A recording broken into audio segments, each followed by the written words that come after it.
দেখুন কাস্টমার। দিদা এদিকে একটু সরে বসো। এমনি ওই রকম কেন? তবে এদিকটা চেয়ারটা সরাও। আচ্ছা বাবা সেলুনে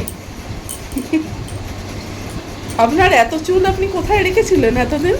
এতদিন কোথায় লুক্কায়িত ছিল এই ধন সম্পত্তি? তাই লোকে হাসে মরে যায় টেকো বুড়ি বাবা এই দেখো এই লোকে হেসে মরে যায় বুড়ি সব দেখো। লক্ষ্মী পুজোর নাড়ু লাগবে কারুর? এটাই তো মজা। তোরা দেখে আমার একটু সাজতে ইচ্ছা করলো দেখি না সাজবে না কেন? হ্যাঁ। সাজার কোনো বয়স হয় না। আর যেটা করে নিজের মানে মন শান্তি হবে, নিজে আনন্দে থাকবে, এই বয়সে সেটাই করবে। দেখি দাঁত বের করে হাসো। আমার দাঁত দেখি নেই, কটা দাঁত। না না এরকম চুল এতে ভালো হয় বলে আমার একটু লোভ হলো যে করি। হ্যাঁ কিন্তু তোমার চুল ভালো হবে না টাক ভালো হবে সেই গ্যারান্টি আমি দিতে পারছি না। তবুও তুই যে চেষ্টা করছিস এইটাই আমার আনন্দ যদি বুড়ো বয়সে চুল হয়। আমার মারা এসব জানতোও না কোনোদিন, নিজেও কোনোদিন করেনি এসব। জানলে তবে তো নিজের মায়ের উপর অ্যাপ্লাই করে দেয়। মা যেমন রান্না করতে পারে অ্যাপ্লাই করে আমার উপর, খেয়ে আমি গিনিপিগ হই। এবার আমি এগুলো শিখেছি, মায়ের উপর অ্যাপ্লাই করেছি। এখন দিদা এসছে, দিদার উপর অ্যাপ্লাই করছি। দিদা এখন গিনিপিগ, মা গিনিপিগ হতো আগে। আগে খারাপ কাজ করতাম, এখন এগুলো পারি, এগুলো করতে পারি, এখন আর ভয় লাগে না।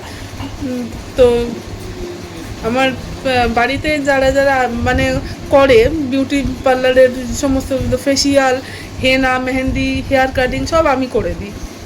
তো মায়েরও আমি করে দিয়েছি, ভুরু প্লাকও করে দিই। মাকে এখন আর বিউটি পার্লারে যেতে হয় না।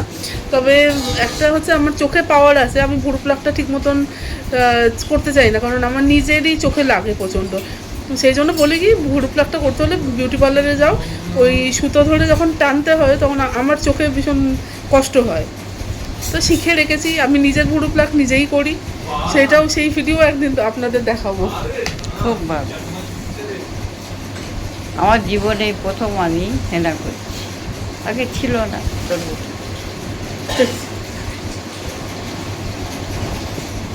তোমাদের টাইমে কিভাবে চুল ভালো রাখতে? হ্যাঁ শুধু নারকেল তেল আর পুকুরের জলের ডুব। শুধু নারকল তেল? হ্যাঁ আর কি থাকবে, আর পুকুরের জলের তখন ডুবে তো চান মেহেন্দি গাছ ছিল, মেহেন্দি পাতা বেটে কখনো লাগাওনি? করা। না না কে সব করছে। আর কি ঠান্ডা হচ্ছে রে, হ্যাঁ মাথা কি ঠান্ডা হচ্ছে, বরফের মতো। বেশিক্ষণ রাখবে না বাবা, সর্দি লেগে যাবে কোথায়। তুমি না 30 মিনিট মতন রেখে ধুয়ে নেবে, বুঝেছো? দরকার নেই, ঠান্ডা লেগে গেলে আবার মুশকিল। এবার ধুয়ে নেবো। হ্যাঁ এ দাদু কোনোদিন বিউটি পার্লার চেনে না। তখন কেউ বিউটি পার্লারে এত যেত না না। না না না তখন এত বিউটি পার্লারে কেউ যেত না। না, শুধু না। আমরা, আমার মা আর আমি যখন, তাহলে তো আমরাও শিখতে পারতাম। আমার বোনও কোনোদিন এসব শেখেনি, আমিও তো শিখিনি, জানতামই না। তাহলে দিদার মাথায় প্রয়োগ করতাম। আর তখন এত বাড়ি বাড়িতেও লোক আসতো না যে শিখেছি। হ্যাঁ অবশ্য তখন এসব ছিল না। কি আসতে জানিস, যখন প্রথম পরে পরে আস্তে আস্তে পা পরিষ্কার করতে আসে, যেটাকে ম্যানিকিওর পেডিকিওর বলে। দিদার আসতো, হ্যাঁ হ্যাঁ পেডিকিওর, ওই আসতো। আমরা ওই ওই ওই বললাম ওগুলোকে কি বলে, পিউরিক স্টোন। হ্যাঁ পিউরিক স্টোন দিয়ে বা শ্যাম্পু দিয়ে গরম জল দিয়ে। আবার ওই দেখে দেখে আমিও শিখে মাকে করতাম। ওগুলো তো কোনো জায়গায় শিখিনি, আসতো। দিদাকে আমি একদিন পেডিকিউরও করে দেবো, আমার সমস্ত জিনিসপত্র আছে। কিন্তু এত মানে ইয়ে ছিল না, আমিও নিজে কোনোদিন করিনি, কারণ জানতাম না। তখন কি আমাদের সময় বিয়ে হয়েছে, যে ভালো আঁকতে পারে সে বললো আমি চুলও বেঁধে দেবো, এঁকেও দেবো মুখে, বা কোনো ইয়ে না, পয়সা করি না, টাকা পয়সা দেবো। তো দেখো দিদাকে করে দিচ্ছি কিরম লাগছে। কিরম লাগছে, চুলের খাদ্য এতদিন পাইনি। থাইরয়েড, আমারও থাইরয়েড আছে, তাও তো আমি অনেকবার আমার হয়েছে। এখন তোরা শিখে সব কিছু জেনে একবার বললি কি, যখন প্রথম প্রথম উঠছে তখন তারা, তারপরে সংসারের মধ্যে ঢুকে গেছি অল্প বয়সে বিয়ে, ব্যাস হয়ে গেছে সব কিছু। দেখো কালারিং নাড়ু কার লাগবে?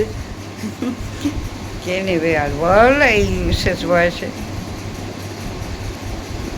তো যাই হোক, কি হবে না হবে জানি না, দিদার এটা করে খুব আনন্দ লাগলো। হুম। আর একটা নতুন জিনিস কেউ কিছু করে দিলে সবারই ভালো লাগে। বয়স্ক মানেই তো বাচ্চা হয়ে যাওয়া। হুম। তো তুমি আর দিদার তো আমি একদম একমাত্র নাতনি, দিদার হ্যাঁ। কোনো আর নাতনি নেই। 7 ভাইয়ের আমি এক বোন, মানে দিদি। আমি আমার বাবার বাড়িতেও সবার বড়, দিদার বাড়িতে মানে দাদুর বাড়িতেও সবার বড়। দাদুর বাড়ি বলছি বলে আমি রেখে যাবো না। না তো লাগবো। যাই হোক, হ্যাঁ। তো দিদার কোনো নাতনি নেই, দিদার আমি একমাত্র নাতনি। আমার তাই এত আদর, এত আদর। ভালো ভালো।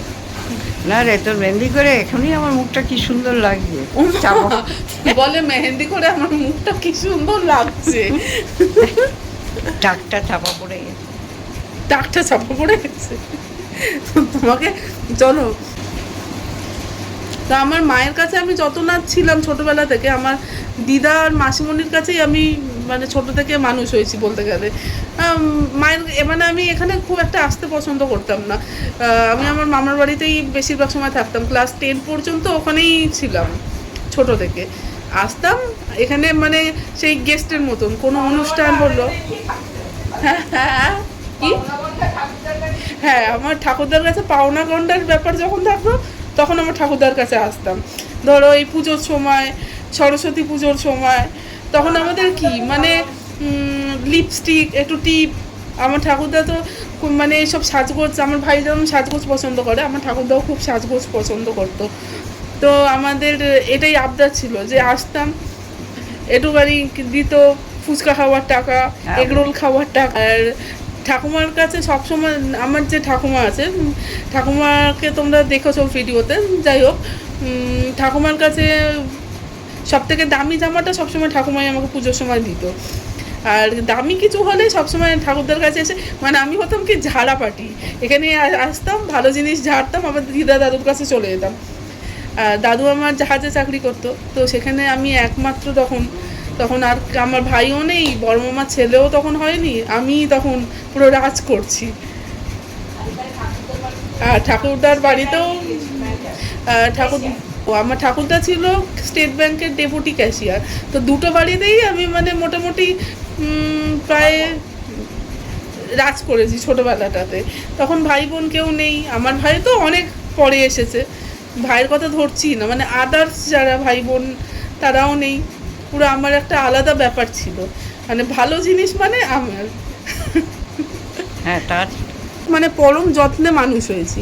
যখনই যেটা লাগতো তখন নয় দাদু নয় ঠাকুরদা, দুজনেই খুব আমাকে মানে দিয়ে কি বলবো, একদম লাঠলি ছিলাম।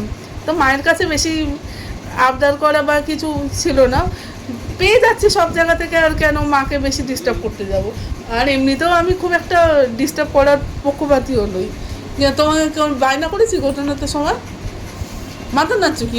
না না, বায়না করনি সেটা আলাদা কথা, বায়না করার আগেই তো পেয়ে যাচ্ছে। হ্যাঁ, এই দেখ। আর দেখি দাদা, দাদাদের ছবি অনেক পুরোনো দিনের তো, দেখি দেখ দিদার সামনে কত চুল, এই কত, হ্যাঁ, একটু বড় করে জুম করে দেখ আমার দিদা আর দাদু। এটা বুঝতে পারছো কি দিদা, একটু সরো, এটা বুঝতে পারছো কি না জানি না।